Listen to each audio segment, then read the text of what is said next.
নমস্কার, welcome to my channel astro Anwesha. আজকে আমরা কথা বলবো বৃহস্পতির রাশি পরিবর্তন নিয়ে। বৃহস্পতি এতদিন ধরে ছিল মেষ রাশির ওপর, এবার সে তার স্থান পরিবর্তন করে চলে আসছে বৃষ রাশির ওপর, এবং এই বৃষ রাশির ওপর সে অবস্থান করবে 1 মে থেকে তার পরের বছর 14 মে 2025 পর্যন্ত। এবার এই বৃহস্পতির যে রাশি পরিবর্তনটা মীন রাশির মানুষজনেদের জন্য কি পজিটিভ রেজাল্ট নিয়ে আসবে, আজকে এই ভিডিওর মাধ্যমে সেটা নিয়েই আলোচনা করব।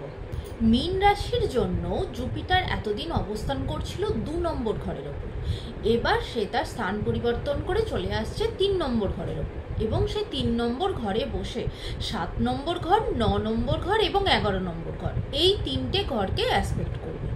যেহেতু জুপিটার একটা অত্যন্ত শুভ প্ল্যানেট, সেই জন্য সে যে ঘরে বসে থাকে তার সাথে সাথে যে যে ঘরগুলোকে অ্যাসপেক্ট করে এই সমস্ত জায়গাটাকে সে ফুললি প্রোটেকশন দেয়, সেই ঘরগুলো রিলেটেড সমস্ত কিছুকে বেনিফিট রেজাল্ট দেওয়ার চেষ্টা করে। তাহলে আমরা প্রথমেই জেনে নিই জুপিটার 3 নম্বর ঘরে বসে কি কি কাজ করবে। দেখুন, 3 নম্বর ঘরটা হচ্ছে আমাদের জন্য নিজেদের ভাই বোনের জায়গা, নিজেদের পাড়া প্রতিবেশীর জায়গা, অনলাইন বিজনেস বা ডিজিটাল মাধ্যম যেটা, সেটা সমস্ত কিছু 3 নম্বর ঘর।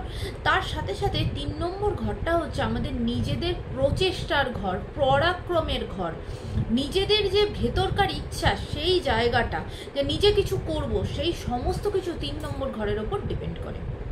এবার 3 নম্বর ঘরে যখনই জুপিটার আসছে, তাহলে খুব স্বাভাবিক, ধরুন যাদের ভাই বোনের মধ্যে কোনো রকম কোনো মতের অমিল চলছিল, তাদের সেই জায়গাটা, সেই বন্ডিংটা একদম আস্তে আস্তে ঠিক হয়ে যাবে। এবং যাদের ধরুন পাড়া প্রতিবেশীর সাথে কোনো রকম কোনো মতের অমিল চলছিল, মনোমালিন্য চলছিল, অসুবিধা চলছিল, সেই বন্ডিংয়ের জায়গাটাও কিন্তু ঠিক হবে।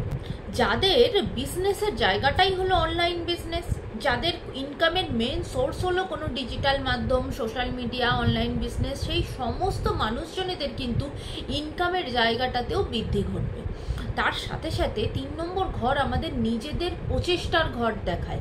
তাহলে যে সমস্ত মানুষজনেরা, মীন রাশির যে সমস্ত মানুষজনেরাই এতদিন ধরে হয়তো একটা হয় না, মানে ঠিক আছে করছি করব, বা কোনো কাজ ফেলে রেখে দিয়েছিলে, বা হয়তো নিজের দিক থেকে সেই ইচ্ছাটাই আসছিল না সেই কাজটা করার, ঠিক আছে পরে করব করে লেট এরকম চলছিল, সেই সমস্ত মানুষজনেরা কিন্তু এবার সেই সমস্ত কাজগুলো নিজের প্রচেষ্টাতে, নিজের দিক থেকে সেটা শুরু হবে যে না আর ফেলে রাখলে হবে না, এবার সেই কাজটাকে করে ফেলতে হবে, আর সময় নষ্ট করলে হবে না। আমি তোমাদের জন্য সেই সময়টা এসে গেছে। এবার চলে যাচ্ছি জুপিটার 3 নম্বর ঘরে বসে কি কি করবে, সেটা তো আমরা বুঝলাম। এবার জুপিটার 3 নম্বর ঘরে বসে প্রথম যে ঘরটাকে অ্যাসপেক্ট করবে সেটা হলো 7 নম্বর ঘর। আর 7 নম্বর ঘরটা হচ্ছে আমাদের জন্য ম্যারেড হাউসের জায়গা। বিবাহিত যারা, সেই সমস্ত মানুষজনেদের বিয়ের জায়গাতে কোথাও না কোথাও শুভতা আসবে। তার মানে নিজেদের বন্ডিংয়ের জায়গায়, নিজেদের মধ্যে যদি কোনো রকম কোনো মিসআন্ডারস্ট্যান্ডিং চলছিল, কোনো ঝগড়াঝাটি চলছিল, অসুবিধা চলছিল, সেই সমস্ত জায়গাগুলো আস্তে আস্তে সমস্ত মিসকনসেপশন, মিসআন্ডারস্ট্যান্ডিং সব ঠিক হয়ে গিয়ে নিজেদের সম্পর্কের মধ্যে মধুর সম্পর্কটা তৈরি হবে, সম্পর্কের বন্ডিংটা অনেক ভালো হবে।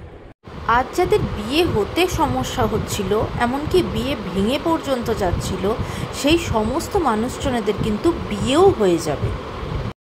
আবার এই 7 নম্বর ঘরই হলো বিজনেসের জায়গা। যে সমস্ত মানুষজনেরা বিজনেসের সাথে যুক্ত, তাদেরও কিন্তু বিজনেসের জায়গাতে গ্রোথ হবে। ধরো যেটা যা কিছু নিয়ে বিজনেস করছিলে, হয়তো আরেকটু তার সাথে নতুন কোনো কিছু অ্যাড হলো, হয়তো একটা কোনো ব্রাঞ্চ থেকে আরেকটা নতুন ব্রাঞ্চ খুললে, বা বিজনেসেও বৃদ্ধি হবে, বিজনেসের ক্ষেত্রেও ইনকামের জায়গাটা বৃদ্ধি হবে এবং বিজনেসটাও বৃদ্ধি করবে। এবার চলে যাচ্ছি জুপিটার 3 নম্বর ঘরে বসে সে দেখছে 9 নম্বর ঘরকে। আর 9 নম্বর ঘর হচ্ছে আমাদের ভাগ্যের স্থান, আমাদের বাবাদের জায়গা। খুব স্বাভাবিক, মীন রাশির যে সমস্ত মানুষজনেরা এতদিন কোনো কাজ করছিলে কিন্তু কোনো ভাগ্যের স্বাদ পাচ্ছিলে না, কোথাও না কোথাও গিয়ে লাস্ট একদম কোনো কাজের লাস্ট পজিশনে গিয়ে সেই কাজটাকে আটকে যাচ্ছিল, সেটা কিছুতেই হচ্ছিল না, সেই কারণ ভাগ্যের স্বাদটা এতদিন তোমরা পাচ্ছিলে না। এবার সেই সময়টা এসে গেছে যখন এই 1 মের পর থেকে যা কিছু কাজ করবে তখন কিন্তু ভাগ্য পুরোপুরি তোমাদের সাথে থাকবে। যাই কাজ করো না কেন, সেটা ইনকমপ্লিট কাজই হোক বা নতুন কোনো কাজ যদি শুরুও করতে চাও, সেটা শুধু প্রফেশন জীবন বলে না, প্রফেশন জীবন, সাংসারিক জীবন, আশপাশের যে কোনো জিনিস, সব দিক থেকে ভাগ্য তোমাদের সাথে থাকবে। এবার এই যে 9 নম্বর ঘর থেকেই আমরা আমাদের বাবাদের জায়গাটা দেখি, বাবার সাথে বন্ডিংয়ের জায়গা, বাবার হেলথের জায়গা। তাই মীন রাশির সমস্ত মানুষজনেদের যাদের হয়তো বাবার সাথে কোনো ঝগড়াঝাটি চলছিল, মনের অমিল চলছিল, সে বা বাবাকে বুঝতে বা বাবা তোমাকে বুঝতে কোথাও একটু প্রবলেম হচ্ছিল, সেই সমস্ত জায়গাটা ঠিক হবে, সেই বন্ডিংটা তোমাদের মধ্যে ঠিক আরও বেশি স্ট্রং হয়ে যাবে। আর যাদের হয়তো বাবা অসুস্থতার মধ্যে ছিল, শরীরের দিক থেকে ভালো যাচ্ছিল না, সে এবার সেই সময়টাতে এই যে 1 মের পর থেকে এই যে সময়টা আসবে, শরীর স্বাস্থ্যের দিক থেকে বাবাদের হেলথের দিক থেকেও কিন্তু শরীরটা ভালো থাকবে। এবার চলে যাই 3 নম্বর ঘরে জুপিটার বসে সে দেখছে 11 নম্বর ঘরকে। আর 11 নম্বর ঘরটা হলো আমাদের জন্য প্রাপ্তির জায়গা, আমাদের গেন হাউস। সেটা যে কোনো দিক থেকে গেন, সেটা টাকা পয়সা, প্রপার্টি, আমাদের আধ্যাত্মিক গেন, আমাদের ইমোশনাল গেন, সব কিছু। তাই যে কোনো কাজ, যা কিছু হয়তো কোনো কিছু হচ্ছিল যে আমাদের হয়তো সেই জিনিসটা নিজের জিনিস, একদম নিজের জিনিস, কিন্তু আমরা পাচ্ছিলাম না, সেই গেনটা আমাদের জন্য হচ্ছিল না। এবার সেই সময়টা এসে গেছে যখন তুমি তোমার নিজের জিনিসটা ফিরে পাবে। তোমার যেটা পাওয়ার সেটা তুমি পাবে। তোমার সেটা যে কোনো জিনিস, সেটা তোমার নিজের ভেতরকার শক্তি বলো, ইনার এনার্জি বলো, বা সেটা কোনো প্রপার্টি রিলেটেড কোনো জিনিস বলো, সেটা কোনো গাড়ি বাড়ি বলো, টাকা পয়সা বলো, যা কিছু তোমার, সেটা তুমি সেই জিনিসটা অর্জন করবে, সেই গেনটা তোমার হবে। এবং সেটা স্পিরিচুয়াল গেন বলো, ইমোশনাল গেন বলো, সব দিক থেকে। এবার এটা একটা ওভারঅল আলোচনা। প্রত্যেকটা মানুষের হরোস্কোপের চার্ট আলাদা আলাদা হয়, সেখানে গ্রহের পজিশন আলাদা হবে, দশা মহাদশা আলাদা হবে। তাহলে খুব স্বাভাবিক প্রত্যেকটা মানুষের জন্য কিন্তু এই বৃহস্পতির ট্রানজিটের যে চেঞ্জটা, সেটা প্রত্যেকের জন্য ডিফারেন্ট হবে। কারোর জন্য খুব ভালো হবে, কারোর জন্য ভালো হবে না, আবার কারোর জন্য অল্প কিছু ভালো হবে। এই জিনিসগুলো কিন্তু হবে, কারণ প্রত্যেকটা মানুষের চার্ট আলাদা আলাদা হয়। এটা একটি ওভারঅল আলোচনা।